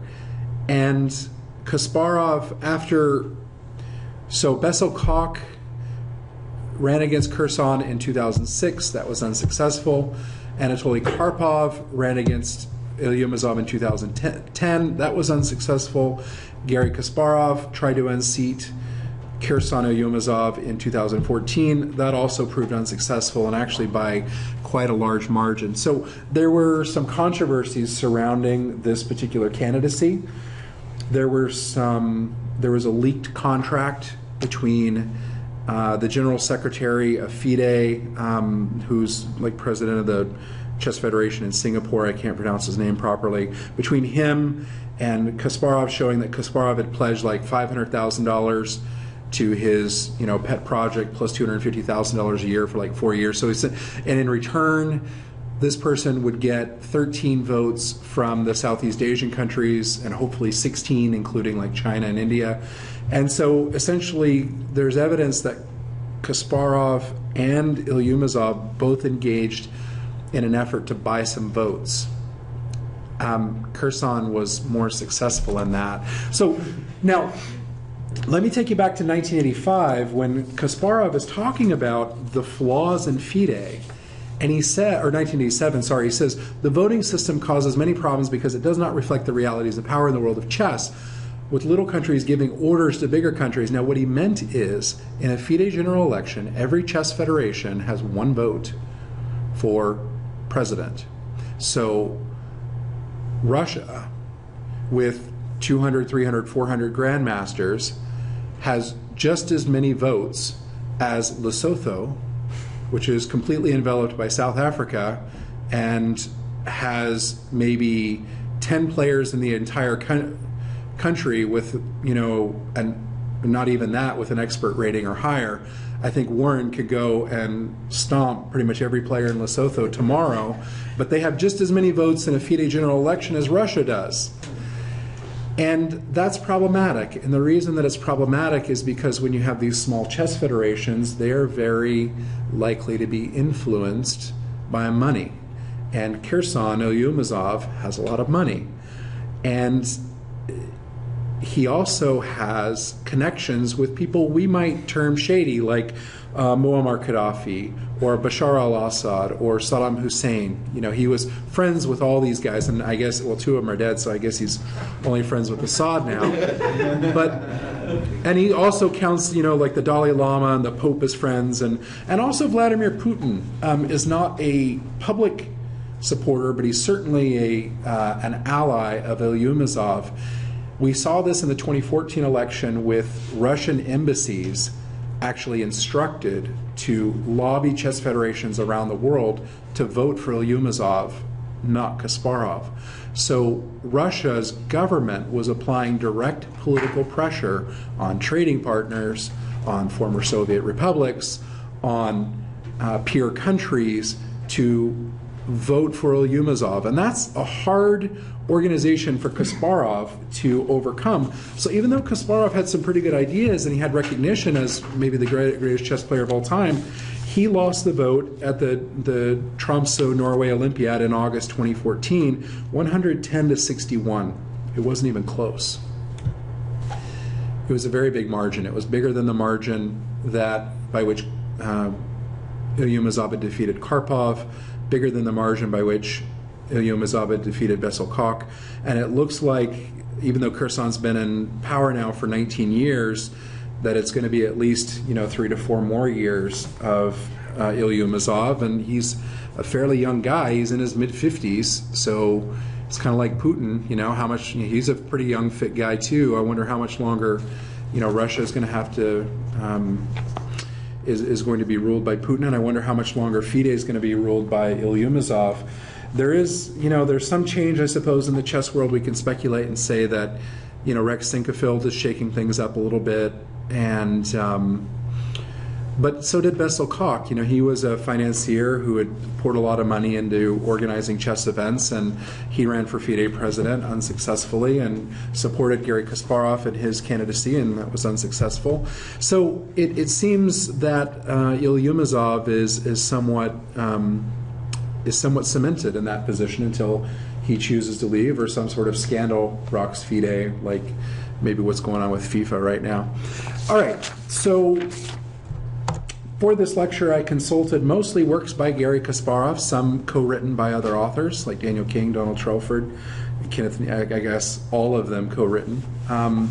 And Raymond Keene's account of the Kasparov v. Short 1993 match. Of course, Raymond Keene's relationship with Garry Kasparov is well established. And if you have any questions about Kasparov's life, at least up until recently, I can't tell you what he's doing right now, and or his chess, feel free to ask.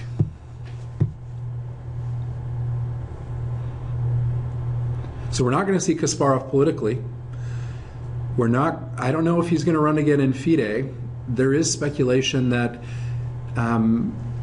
there might be. He might try to organize another breakaway chess organization. But I tend to think that with all the failures in that arena that he's experienced since really the late 80s with his Grandmasters Association and then the Professional Chess Association and then, you know, his which transitioned to BrainGames.net, and with all of those ventures, they've ultimately proven someone unsuccessful. I really think it's unlikely that that he could try something similar at this point in his life. So, and with, I'm not sure what books he's going to write. I'm really curious, you know, what's next for him. I guess time will tell. But we can be certain he'll be busy. Nothing else. We can be certain of that. Questions? Okay, so next month's lecture will be on Judit Polgar.